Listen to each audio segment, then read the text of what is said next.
system kung tawagin ng tagapag-asa. Tama po kayo dyan, Sir Ted. Pero alam mo, Veronica, siguro kaya ganito malalakas sa mga pag-ulan para wag natin kalimutan yung mga flood control project. Posible nga po yan.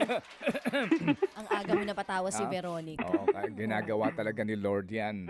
Para daw tapos na ang Pasko, balik na kayo Balik sa na tayo usapin sa ng issue. flood control. Baka nakakalimot, masyadong masaya. Tama. Maraming mga gamit ang kulang pa sa pag-asa. Yung mga benepisyo nila, kulang pa. Sinabi mo, sweldo nila kailangan nga taasan din. Basta andiyan si Veronica, maaasahan mo. At saka masaya tayo. Sige. Thank you, Veronica. Salamat, Veronica, and Happy New Year sa inyo. Okay? Salamat po. Lakas ng tawa ni Veronica, ha? Nagulat siya. Napatawa mo seryosong-seryoso eh. Ay. Mga kapatid, Pero may punto. Baka nga talagang sinasabi ni Lord. O teka, para nakakalimot ang mga Pilipino, masyado silang masaya. Masyado silang busy sa putukan. Kagabi malakas po doon sa amin at kaninang madaling araw nakita ko umapon na naman po yata yung ilog kaya nagkalat po yung basura sa mga kalsada, no? Yan po ang binubunga doon sa amin Ewan ko ba sa nilaki-laki ng flood control project sa Quezon City, yung sa amin di maayos-ayos. Oo, napakaliit na creek. Laging umaapaw. At nababara ng kalsada doon sa gawi pa namin. Magkano ba flood control budget sa Quezon City? Abay, nakaligtaan ko na. Pero... kami nga, top 1 kami, di ba? Sa Bulacan. So far, dun sa area ko, hindi naman bumaha. Pero may mga nakikita akong post na may mga areas na nagkaroon ng hindi naman mataas yung pagbaha. Meron pa rin. And especially sa may Valenzuela area. Amen. Meron ding mga pagbaha. Basta Diyan po sa Valenzuela. Basta Bulacan na pag-uusapan natin, don't forget to say amen. Oo naman. Matindi Parang kasi ang paniniwala ng mga taga-Bulacan. Oo. Paniniwala na sila ay nanakawan doon. Kasi marami pong ghost projects dyan sa Bulacan. Hindi ba? Magdarasal pa di ba tayo, doon girl. nagsimula? Doon nagsimula sa Bulacan ang lahat. Ang epicenter. Kung may epicenter ng ground lindol, zero, yan. kung tawagin po nila. Pero doon sa amin, yung isang proponent nagtayo ng haba ng garahe niya. Garahe lang ng mga kotse niya at mga sasakyan niya. Sana all. Yung isang proponent. Good morning po sa Ilan inyo, bang sasakyan madam. ilang bang sasakyan ang kailangan ng isang proponent? Ewan ko. Anyways, at sa gitna po naman din yan, ito po ang ibinibigay sa atin ng pangmulat sa atin pong dapat na pagkaisahan. Tayo po'y magkaisa sa panawagan na mapanagot po ang mga magnanakaw sa ating gobyerno. Yan po ang ating pong adhikain din sa ating pong programa, para hindi ho tayo makalimot kasi nga yan ang gustong mangyari ng iba. Humupa ang ating damdamin at muli ho tayong magkalimutan hanggang sa susunod na naman po na skandalo. Yan po yan. Pansinin po ninyo. Pansinin po ninyo. Kapag hindi ho tayo nag-ingay dito at wala na ho tayong gawin at sabihin na po natin na hayaan na lang natin yan, mauulit at mauulit yan. Ngayon, kapag sasabihin po ng gobyerno ngayong bagong taon, hayaan nyo po gagawa ng mga reforma. Hindi na ho mauulit yan. Magbabantay na po kami. Maayos na po nga. Huwag ho tayong maniwala na hindi sila magnanakaw. Magnanakaw at magnanakaw pa rin po sila. Kasi yan po ay pagiging adik na sa pera. Sorry po, Sorry po na pagkaaga-aga. Kaya kinakailangan ko lang po kayong paalalahanan, girl. Kasi yan po ay sakit na.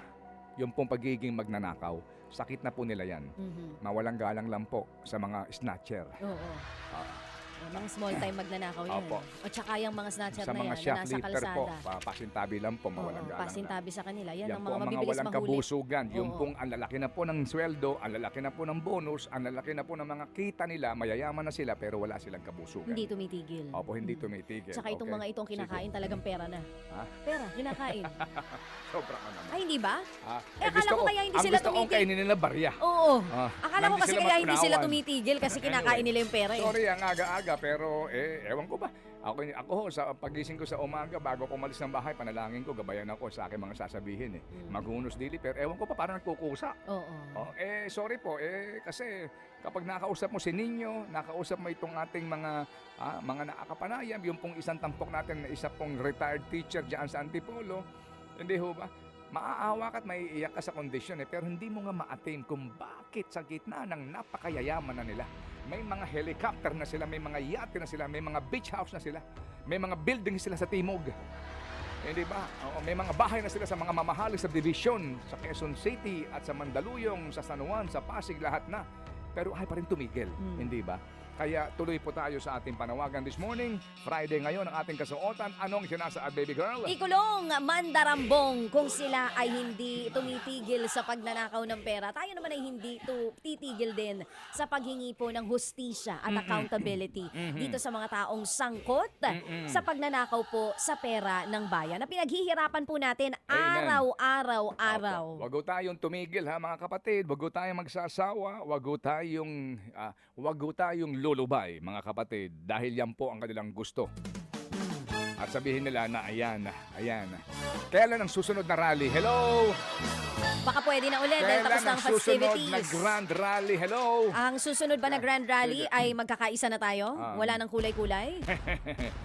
Kasi ang hirap dyan kapag yung mga organizers o yung mga nasa likod nito ay mga as usual po, transactional politicians. Yan ang hirap dyan. Tsaka na natin sila bubukuhin. Sa takdang panahon. Alright, asa na ba ako? Mga kapatid, asa na si Saldi nyo? Oo nga, kahapon hinahanap mo rin siya. Bakit? Gusto mo ba siyang batiin ng Merry Christmas and a Happy New Year? Mr. President, good morning po sa inyo. Pwede ba naming ipalabas lang yung ipinapangako po ninyo ulit? Ready na ba ito? Naka-standby na ba ito? Bago tayo mag-short break lamang. Just to remind everyone, dito po sa inaabangan po ng marami na ipinangako na wala silang Merry Christmas.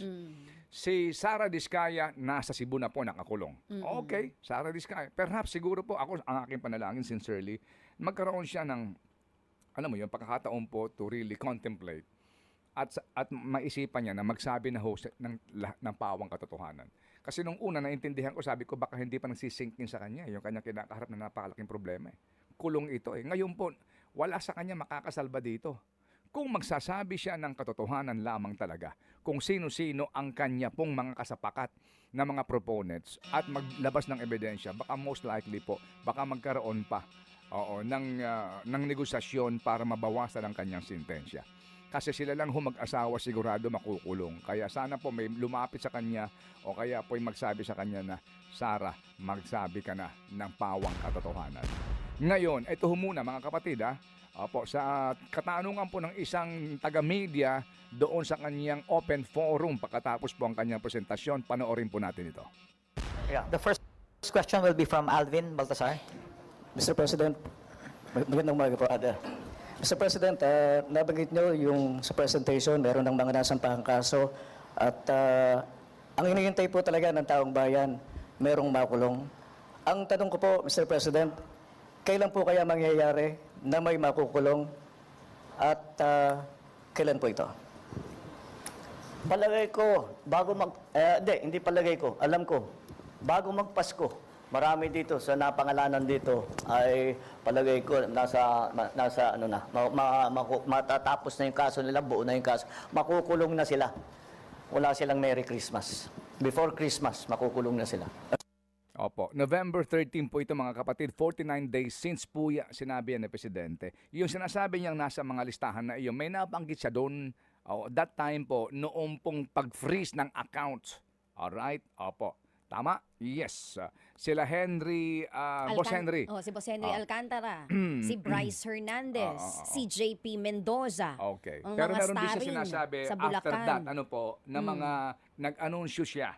Na meron daw pong mga proponents, magkapatid nga yung binabanggit niya, na pareho pong kongresista na frozen na po yung accounts at yun daw namumuro. Pero yun nga din po, siguro in fairness, kung ako naman po din ang sasagot, may binanggit bang petsa?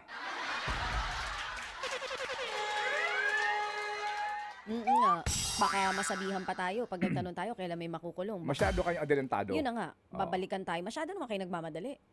Lagi nilang sinasabi last year, dapat airtight ang cases. Hindi tayo pwede basta magsampa ng kaso dito. Di ba kung ako yung, kung ako ang spokesperson, tinanong mo ako, halimbawa, ikaw ang press, tatanungin mo ako ngayong bagong taon. Di ba? O sige, sample.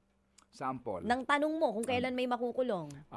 Sir, kailan kayo Hindi ako sir, mama ko. Oo, ano nga ako eh. O ako nga ang spokesperson ng Pangulong Marcos. Ako niya, ako ang spokesperson. O, tatanungin mo ko kailan may makukulong. Ang isasagot ko lang naman sa inyo, mag-abang-abang lang po tayo. Nakita nyo naman, nakakulong na si Sara Diskaya. At hindi natin maituturing yan na maliit na isda. Malaking isda yan. Nakita nyo naman, napakalaki, di ba?